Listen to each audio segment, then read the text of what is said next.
नमस्कार, मैं विजेंद्र सिंह परिवर्तन द एजुकेशन हब के यूट्यूब चैनल पे एक बार फिर से आप सभी का स्वागत करता हूं। जैसा कि कल वाली क्लास में हमने कुछ बेसिक सी चीज़ें बताई थी जिन पर बेस्ड कुछ क्वेश्चंस भी करवाए थे। आज उसी क्लास के कुछ और फ्रैक्शंस, कुछ और रेशियोज को यहाँ पे डिस्कस करेंगे।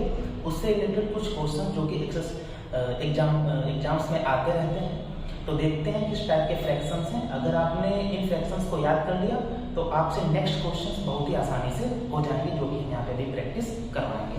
तो कुछ फ्रैक्शंस हैं। पहले तो आप ध्यान रखिए कि अगर कुछ परसेंटेज में दिया है और उसको अगर आपको फ्रैक्शन में चेंज करना है तो करना क्या है, 1/100 या 100 से आप उसको सिंपली डिवाइड कर दो।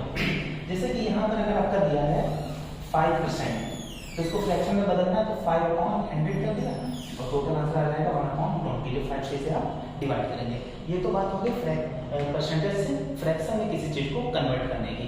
साथ ही साथ इसका उल्टा अगर आप समझें तो अगर कुछ फ्रैक्शन में दिया हो और उसको परसेंटेज में कन्वर्ट करना हो तो क्या करेंगे, तो फ्रैक्शन में जो दिया है उसमें 100 से मल्टीप्लाई करेंगे। यहाँ पर जैसे 100 से डिवाइड करते हैं वैसे फ्रैक्शन से अगर आप परसेंटेज में कन्वर्ट करोगे तो 100 से वहाँ पर मल्टीप्लीकेशन हो जाएगा। 1/20 इसमें 100 से अगर आप मल्टीप्लीकेशन करोगे तो 20 से डिवाइड करेंगे तो 5 आ जाएगा, तो ये आ जाएगा 5%। कुछ बात छोटी सी समझ में, बिल्कुल बेसिक समझो। परसेंटेज से फ्रैक्शन में बदलना है तो 1/100 या 100 से डिवीजन, और अगर परसेंटेज से फ्रैक्शन से परसेंटेज में बदलना है तो 100 से इसमें मल्टीप्लीकेशन होगी। जैसे यहाँ पे करके आप इसको परसेंटेज में कन्वर्ट कर सकते हैं। अब कुछ फ्रैक्शन से आप इनको देखिए कैसे होते हैं। जैसे 1/2 ये दिया है फ्रैक्शन, इसको कन्वर्ट करना है हमें परसेंटेज में। यहाँ पे ऐसे लिखते हो कि परसेंटेज में कन्वर्ट करना है तो कितना हो जाएगा आपको पता है, 100 से मल्टीप्लाई करोगे तो 50% हो जाएगा। ऐसे 1/3, तो इसमें अगर 100 से मल्टीप्लाई करोगे 3 से डिवाइड करोगे तो 33.33% में आ जाएगा। फिर ऐसे 1/4, इसका मतलब हो जाएगा 100/4, तो ये हो जाएगा 25%। 1/5 ये हमने यहाँ पर किया था 1/5 हो जाएगा आपका 20%। ऐसे 1/6, तो इसमें 100 से करोगे तो 16.66%, या इसको आप लिख सकते हैं 16/2/3, इतना परसेंट भी लिख सकते हैं। 1/7, तो ये कितना होगा, अगर आप इसमें 100 से मल्टीप्लाई करोगे तो 100/7, तो ये हो जाएगा 14.28 या 14/2/7। ठीक है, ये इतने परसेंटेज में हो जाएगा। इसके आगे परसेंट लगा देना है। ठीक है, फिर 1/8, ये कल हमने आपको बताया भी था, ये होता है 12.5% या 12/1/2%। फिर आ जाएगी बात 1/9, ये होता है 11.11% या 11/1/9। चेक करो, जैसे इसमें अगर 100 से मल्टीप्लाई करें तो ये 100/9 हो जाएगा परसेंट में। तो अगर यहाँ पे चेक करो 9 की 11 से मल्टीप्लीकेशन 99 + 1 100/9% हो गया। फिर 1/10, ये तो सिंपल है, 10% होता है 100/10 यानी कि 10% ये हो जाएगा। 1/11, इसका हो जाएगा 9.09% या 9/1/11। इसमें भी अगर आप चेक करो तो 11 9 × 99 + 1 100/11, तो ये 100/11 यहाँ से बन जाएगा, परसेंट लगा देना। फिर 1/12, तो ये कितना हो जाएगा 8.33% या 8/1/3%। ये देखिए कितना लिखा है, 3 8 × 24 + 1 25/3, और अगर इसमें 4 से डिनोमिनेटर और न्यूमरेटर में मल्टीप्लिकेशन करोगे तो ये हो जाएगा, नीचे हो जाएगा आपका 12, ऊपर 100, तो 100/12 ये भी बन जाएगा। फिर इसी तरीके से कुछ इंपॉर्टेंट है 1/15 का, जैसे देखिए यहाँ तो 1/15 का क्या हो जाएगा 6.66% या 6/2/3%। ठीक है, जैसे देखिए यहाँ पे अगर चेक करो तो 3 8 6 × 18 18 + 2 20/3, और हाँ इसमें अगर 20 में आप 5 से मल्टीप्लिकेशन करोगे तो 100 और नीचे हो जाएगा 15, तो 100/15 यदि आपका परसेंटेज में कन्वर्ट हो जाएगा। इसके बाद थोड़े और होते हैं, जैसे कि 1/20 अगर आप चेक कर लो तो ये सीधे होता है 5%। इसका एक इम्पॉर्टेंट थोड़ा है 1/24%, ये होता है 4 राइट 1/6, ये इतना परसेंट में आ जाएगा। तो आपको ये अगर फ्रैक्शन से याद हो गया तो इन फ्रैक्शन से आपके सारे क्वेश्चंस, आई थिंक ये नीचे वाला नहीं आ रहा है तो इसको चलो ऊपर लिख देते हैं। तो आगे के फ्रैक्शन पाँच कर 1/15 तक हमने लिख लिया था, अब 1/16 से देखते हैं। 1/16 इसको अगर परसेंटेज में कन्वर्ट करोगे तो हो जाता है 6.25%। ये कल भी बताया था, या इसको लिखना चाहोगे तो 6 राइट 1/4%। ये बेटा याद होना बहुत जरूरी है, क्वेश्चंस किसी को बहुत आसानी से लग जाते हैं। अभी देखना क्वेश्चन 5-10 सेकेंड में आप लगा सकते हैं अगर आपकी कैलकुलेशन स्ट्रॉन्ग है तो। फिर आ जाता है 1/20, यहाँ पे इसको हम तो अभी बताया था 5%, और 1/24 ये होता है 4 राइट 1/6%, और एक और है लास्ट 1/25 तो ये होता है 4%। कैसे हो जाएगा, यहाँ पे 100 से मल्टीप्लाई करोगे, 25 4 जा 100, ये इतने परसेंटेज हो गए। अब 1/30 की अगर बात करें तो 3.33% आपका हो जाएगा, ठीक है। 1/40 की बात करें तो ये हो जाएगा 2.5%। 100/40 2 राइट 2.5%। तो इतने फ्रैक्शंस अगर आपको याद हो गए और साथ ही साथ उनके करस्पॉन्डिंग जो यहाँ पे परसेंटेज है, ये अगर इतनी बातें आपको याद होगी तो आने वाले क्वेश्चन जो हम प्रैक्टिस करवाने जा रहे हैं बहुत ही आसानी से लग जाएंगे। आप 5 से 10 सेकंड में 100% क्वेश्चन लगा लोगे, लेकिन उसके लिए आपको ये फ्रैक्शंस याद होने बहुत इंपॉर्टेंट है, जो 1 से 40 तक अगर आप कर लोगे फिर देखिए होता क्या, हम सारे नहीं यहाँ पे लिखवा सकते, कुछ फ्रैक्शंस आप बना सकते हो तुरंत। अगर कुछ ऐसा नंबर आ गया कि 37% बढ़ गया है, और 37 फ्रैक्शन हम यहाँ पे कितने नहीं लिखवा सकते, उनको आप कहाँ तक मेमोराइज करोगे। तो अगर आप इतने ही आपने याद कर लिए तो कुछ होते हैं कि आप रैंडमली वहीं पर बना लोगे। इसको अगर आपको फ्रैक्शन में कन्वर्ट करना तो परसेंटेज हटा दो, नीचे 100 लगा दो, तो 37/100 ही रहेगा। उसको अगर आप कन्वर्ट भी करोगे तो थोड़ा 1/37 अगर कहीं पे लिखा है, माफ कीजिएगा 1/37 अगर कहीं पे लिखा है, और इसको अगर आप परसेंटेज में कन्वर्ट करना चाहोगे तो इसमें 100 से मल्टीप्लिकेशन करोगे तो 100/37, और ये भी आपका 2.9 के आसपास आ जाएगा। वो देखना पड़ता है कितना आएगा, तो ऐसा आप तुरंत भी वहां पर कर सकते हैं, ठीक है। फिलहाल इतने तो आपको याद नहीं होने चाहिए। तो ये कुछ क्वेश्चंस हैं जिनकी प्रैक्टिस करते हैं। ये यहाँ पे देखिए फ्रैक्शंस में दे दिए गए हैं और सभी को परसेंटेज में कन्वर्ट करना है। ये देखने में तो काफी आसान लगते हैं, लेकिन कभी कभी बहुत जल्दी गलत हो जाते हैं। 1/5 है, परसेंटेज में बदलना है। अभी हमने आपको बताया कि आप 100 से मल्टीप्लिकेशन कर दो, और अगर आपको याद हो तो 20% ही होता है। फिलहाल नहीं याद है तो 1/5 × 100, 5 से इसे डिवाइड करेंगे तो 20% आपका आंसर आ जाएगा, ठीक है। और अगर आपको ये बात याद है तो 20% आपको तुरंत देख के ही पता चल गया होगा। अब ये 3/16 है, तो इसमें भी चाहो तो आप पहले 100 से मल्टीप्लाई कर लो, है ना, फिर सॉल्व करो।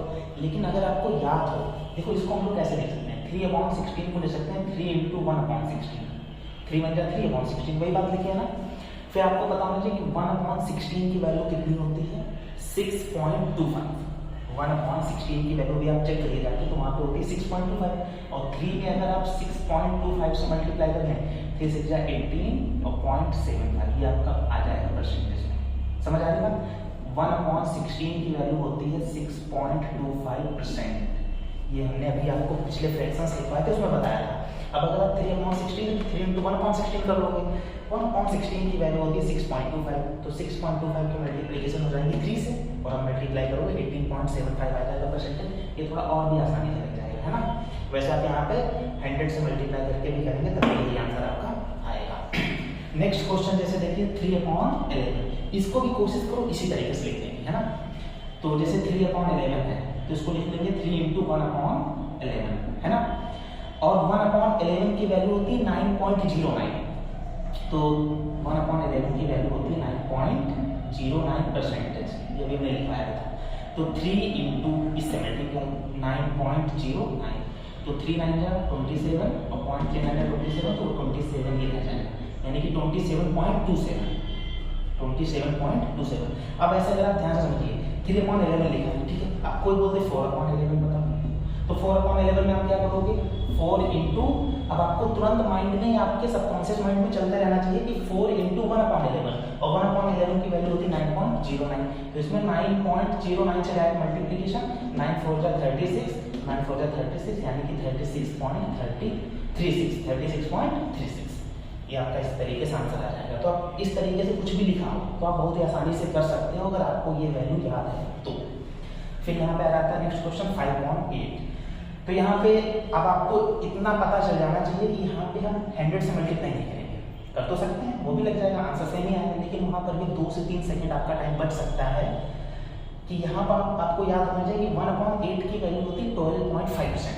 तो सीधे क्या करना है, 12.5% की मल्टीप्लीकेशन कर देंगे 5 से, तो 5 इंटू 12.5, तो 12 5 जा 60, 5 5 जा 25, तो 6 नहीं ये इधर हो जाएगा, 2 इधर आ जाएगा, तो 68.5 आपका परसेंट में ये आंसर आ जाएगा।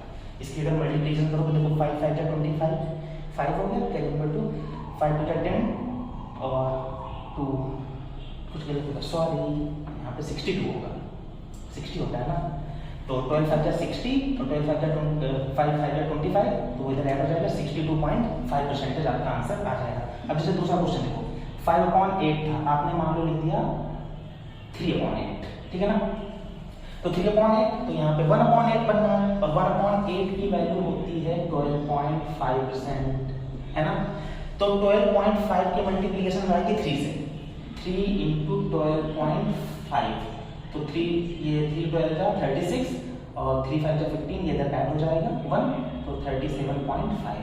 बाकी आप मल्टीप्लीकेशन कर ही लोगे, ये कोई बहुत बड़ी बात नहीं है, मल्टीप्लीकेशन करना तो सिंपल, बस हम आपको तरीका बता रहे हैं कि किस तरीके से क्वेश्चंस को हम सॉल्व करेंगे। आ जाते हैं इन कुछ नए एग्जांपल्स पर। चीनी के मूल्य में 20% की वृद्धि हो जाती है, चीनी का मूल्य 20% बढ़ा दिया जाएगा, तो उसकी खपत में कितने परसेंट की कमी की जाए कि खर्च में कोई परिवर्तन ना हो। 20% इसका रेट बढ़ गया, तो हम जो कंज्यूम करते हैं उसमें कितने परसेंट अपना कंज्यूम जितना करते हैं उसको हम कितना घटाएं कि जो हमारा रेट जितना पहले में जितना रुपया खर्च करते थे चीनी में उसमें कोई परिवर्तन आए, यानी कि हमारे पास अमाउंट कुछ फिक्स है, हम उतना ही खर्च कर सकते हैं, उससे ज़्यादा नहीं खर्च कर सकते हैं। तो देखते हैं जरा क्वेश्चन। 20% की वैल्यू आपको पता होगी 1/5 होती है, ठीक है, 20% का मतलब होता है 1/5, और 20% की क्या होती है बेटा यहाँ पे वृद्धि। 20% का मतलब है 5 में 1, 5 है 100%, एक तरीके से समझना शॉर्ट में, 5 है 100% में 1 कितना है 20%, यानी कि 1 हो गया 20%, तो 20% का मतलब है 1/5, ठीक है। तो 5 में 1 का क्या हो रहा है इंक्रीमेंट, तो रेट हमारा क्या है, ध्यान से समझने की कोशिश करना, रेट हमारा 5 से कितना हो रहा है 6, ध्यान से समझना 1/5 है, ठीक है। तो यहाँ पे 20% क्या हो रही है, वृद्धि हो रही है, तो यहाँ पे रेट कितना हो जाएगा, 5 में 1 ऐड हो जाएगा, तो 5 से 6 हो जाएगा। अब यहाँ पे खर्च हमारा कितना था, तो जो एक्सपेंडिचर समझते हैं। खर्च में हमें क्या करना होगा कि हमारे रेट खर्च में कोई परिवर्तन ना हो। तो देखिए हम अपने देखा जल्दबाजी में हमसे बेगलती होगी, यहाँ पे हम लोग लिखेंगे कितना हम इसको कंज्यूम करेंगे। तो होता है जो ये रेशियो बनता है इसी का हमें उल्टा लिखना पड़ेगा, क्यों, क्योंकि बेटा अगर आप 6 से इसे 5 कर दो तो देखो 5 6 जा 30 और 6 5 जा 30, यानी कि जितना खर्च करते थे वो पहले जितना था उतना ही बाद में थे। तो हमें यही करना होता है कि जो यहाँ पे रेशियो बनना है 5 से 6 वो हम यहाँ पे उल्टा कर देंगे 6 से 5, यानी कि पहले हम अगर 6 यूनिट कोई चीज लेते थे और हम कितनी ले पाएंगे 5 यूनिट, यानी कि हमारा 1 यूनिट यहाँ पे क्या हो रहा है, कम हो रहा है, कितने पे कम हो रहा है 6 पे, तो 1/6 आ जाएगा। इतना ही हमें क्या करनी पड़ेगी बेटा, कमी करनी पड़ेगी। तो 1/6 का मतलब कितना होता है 16/2/3%, यानी कि इतने परसेंट की हमें अपने खर्च में या अपनी खपत में कमी करनी पड़ेगी।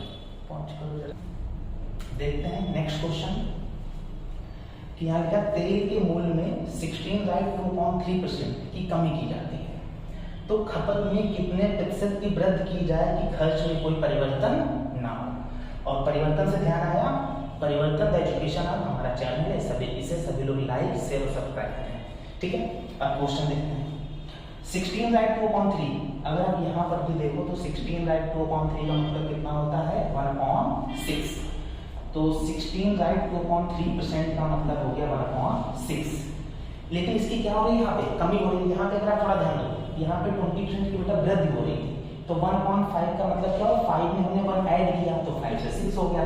अब यहाँ पे क्या हो रही है, कमी हो रही है, तो यहाँ पे माइनस करेंगे, यानी कि 6 में 1 क्या कर देंगे, माइनस कर देंगे, तो हमारा 6 से क्या होगा बेटा 5, ये है हमारा रेट। अब ध्यान से समझने की कोशिश करना, अभी हमने बताया था जो हम कंज्यूम करेंगे वो इसका बिल्कुल रेशियो उल्टा हो जाएगा। जैसे यहाँ पे 5 से 6 हुआ था तो 6 से 5 किया, अब यहाँ पे जो हम कंज्यूम करेंगे वो हम 5 से क्या कर देंगे 6, क्यों, क्योंकि पहले चीज जो महंगी मिलती होगी वो कुछ सस्ती हो गई है, तो पहले अगर थोड़ा खाते हैं तो ज्यादा खाने लगेंगे, है ना।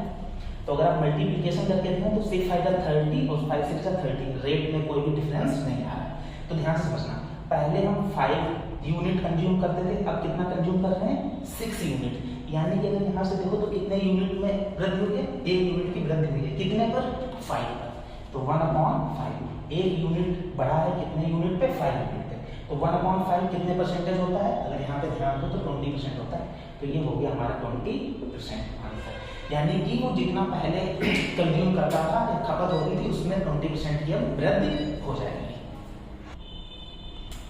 देखते हैं कुछ और एग्जांपल्स। एक चुनाव में 2 उम्मीदवार थे, जीतने वाले उम्मीदवार को कुल मतों का 55% मत प्राप्त हुआ और वह 700 मतों से जीत गया। कुल मतदाताओं की संख्या बतानी है। दो लोग कोई इलेक्शन में खड़े हुए होंगे, उसमें से एक ने 55% वोट्स पाए और 700 वोट से वो जीत गया। तो टोटल वोट बताने उस गांव में कितने थे। देखिए जो जीता है उसको कितने वोट मिले, 55%, तो हारने वाले को कितने मिले होंगे, हारने वाले को मिले होंगे 45%। ये तो बात आपको समझ आनी चाहिए कि जो जीता उसको मिले 55%, यानी कि हारने वाले को मिले होंगे 45%। इन दोनों में कितने का डिफरेंस है, इन दोनों में डिफरेंस है 10% का, है ना भाई। जीतने वाला 55 पाया, हारने वाला 45, तो दोनों में डिफरेंस हो गया 10% का, और 10% की वैल्यू दी गई है 700, समझ गए, क्योंकि वो 700 मतों से ही तो जीता है, यानी कि इसको इस वाले से 700 मत ज्यादा मिले, तो 10% की वैल्यू हो गई आपकी 700, ठीक है। अब जो वोट होंगे वो तो टोटल 100% होंगे ना, ये तो 10% की वैल्यू दे दी गई है 700, और अगर टोटल वोट आपको फाइंड आउट करना है टोटल, तो टोटल हो जाएंगे 10 का मतलब बेटा यहाँ पे आपको 100% करना होगा, तो इसमें 10 में 10 से गुणा करोगे तभी तो 100 होगा, तो 700 में 100 से गुणा कर दोगे तो 7000 मत होंगे टोटल, यानी कि उस गांव में 7000 मत होंगे टोटल, ठीक है। समझ सकते, फिर से को समझ लो, 55%, हारने वाले मिले होंगे 45%, तो दोनों में डिफरेंस हो गया 10% का। 10% की ये वैल्यू दे दी गई है, 10% की वैल्यू अगर 700 है तो 100% की वैल्यू हो जाएगी 7000, ठीक है। इतना क्वेश्चन आई थिंक आपको आसानी से समझ आ गया होगा। दूसरा क्वेश्चन देखते हैं, वो भी कुछ इसी तरीके से है। एक परीक्षा में पास होने के लिए कम से कम 33% अंक लाना अनिवार्य है, और एक विद्यार्थी 145 अंक लाया और फिर भी वो 20 अंक से फेल हो गया। समझिएगा मेरी बात, यानी कि वो 33% भी नंबर नहीं ला पाया। अगर वो 33% नंबर लाया होता तो वो पास हो जाता, ठीक है। ध्यान से समझते हैं, 145 अंक उसको मिले, इतने अंक तो उसको मिल गए 145, और कितने अंकों से बेटा वो फेल हुआ, 20 अंकों से, यानी कि इसमें अगर आप 20 और जोड़ दो तो वो क्या हो जाता, पास हो जाता। हाँ यार इतनी बात समझ आ जानी चाहिए। तो 145 में अगर आप 20 जोड़ दो तो वो पास हो जाएगा, यानी कि टोटल कितने मार्क्स आने चाहिए पास होने के लिए, पास होने के लिए कम से कम उसे 165 नंबर चाहिए, है ना। और पास होने के लिए अगर 165 नंबर चाहिए तो पास होने के लिए यहाँ पे कम से कम कितना परसेंट चाहिए, 33%, यानी कि 165 जो हमें चाहिए है नंबर्स, उसकी वैल्यू कितनी है, 33%। तो ध्यान से समझने की कोशिश करना, 33% इक्वल टू 165, ठीक है ना। अब यहाँ से आप चाहो तो 100% की वैल्यू निकालो, तो उससे पहले आप क्या कर सकते हो, अगर आप 33% से आप 1% की वैल्यू निकालो तो 1% कितना हो जाएगा, 33 से इसको आप डिवाइड कर दो, तो 33 5 जा 165, और टोटल कितने मार्क्स होंगे जो हमसे दौरान पूछा गया है, यानी कि तो यहाँ पे हो जाएगा 100%, टोटल होते हैं बेटा 100%, तो इसमें 1 में 100 से मल्टीप्लाई, 5 में भी 100 से मल्टीप्लाई कर दो। आई थिंक इधर का क्वेश्चन आ नहीं रहा होगा, इधर आ जाता है। 33% की वैल्यू हो गई 165, इसलिए 1% की वैल्यू होगी 5। 33 से अगर आप 165 को डिवाइड करोगे आंसर आएगा 5, और टोटल मार्क्स होते हैं 100%, तो हो जाएंगे 5 में 100 से मल्टीप्लाई करोगे 500, ठीक है। इस तरीके से लगे। इसको और भी थोड़ा एक बार फिर से समझ लेते हैं। देखिए 145 उसमें मार्क्स उसको मिले और 20 मार्क्स उसको और अगर मिल जाते तो वो पास हो जाता। तो इन दोनों को ऐड करो, यानी कि 165 मार्क्स को चाहिए कम से कम पास होने के लिए, और कम से कम पास होने के लिए हमें 33% एमपी चाहिए। तो 33% की वैल्यू हो गई 165 और वैल्यू तो हमें 100% की निकाली। तो पहले हमने यहाँ से 1% की वैल्यू निकाली वो 5 आई और 100% की वैल्यू निकाली वो 500 आ गई, ठीक है। देखते हैं आज की क्लास का लास्ट क्वेश्चन। जैसा पिछला क्वेश्चन अभी लगवाया था एक, उसी तरीके से है कि एक चुनाव में 2 उम्मीदवार थे। हारने वाले को 41% मत प्राप्त हुए तथा वह 5580 मतों से पराजित हो गया, यानी कि हार गया। तो कुल मतों की संख्या उस गांव में कितने टोटल वोटर्स हैं, ये में ज्ञान करना है। तो सॉल्यूशन देखते हैं। अच्छा, इसको कितने मिले? 41%, ठीक है। तो जीतने वाले को कितने मिले होंगे? जीतने वाले को मिले होंगे 59%, ठीक है ना। हारने वाले को मिले हैं 41%, तो जीतने वाले को मिले होंगे 59%। अगर इन दोनों को आप ऐड कर दो तो 100% हो जाएगा। जितनी कोई भी चीज होती है वो 100% होती ही है। अब इन दोनों में बताओ कितने का डिफरेंस है? इन दोनों में डिफरेंस है 18% का, यानी कि इसको इससे कितने वोट्स कम मिले तो 18%, और 18% की वैल्यू कितनी यहाँ पर दी गई है? 5580। ये तो 18% की वैल्यू होगी 5580। हमें बताना है कि हमें बताना है टोटल कितने वोट थे। तो 18% की ये वैल्यू हमें बतानी, टोटल 100% की वैल्यू है। तो क्या करना पड़ेगा? पहले आप यहाँ से 1% की वैल्यू निकालो। तो 1% की अगर वैल्यू निकालोगे तो 18 से सीधे से डिवाइड कर दो। 18 3 जा 54, 18 1 जा 18 और 0, 310 आ गया। तो अगर 1% की वैल्यू 310 है तो 100% की वैल्यू क्या होगी? इसमें सीधे डबल जीरो बढ़ जाएगा। यहाँ पे 100 से मल्टीप्लाई, तो यहाँ पर भी 100 से मल्टीप्लाई। तो 310 में डबल जीरो बढ़ा दो, यानी कि 31,000 टोटल इतने वोटर्स उस गांव में होंगे। तो आई थिंक आपको ये तरीका समझ आया होगा। आप आसानी से यहाँ से दिमाग लगा सकते हैं कि इसको अगर 41% मिले तो इसको 59%, तो यहाँ पे 18% का डिफरेंस, वो डिफरेंस हमें यहाँ पे दिया गया है।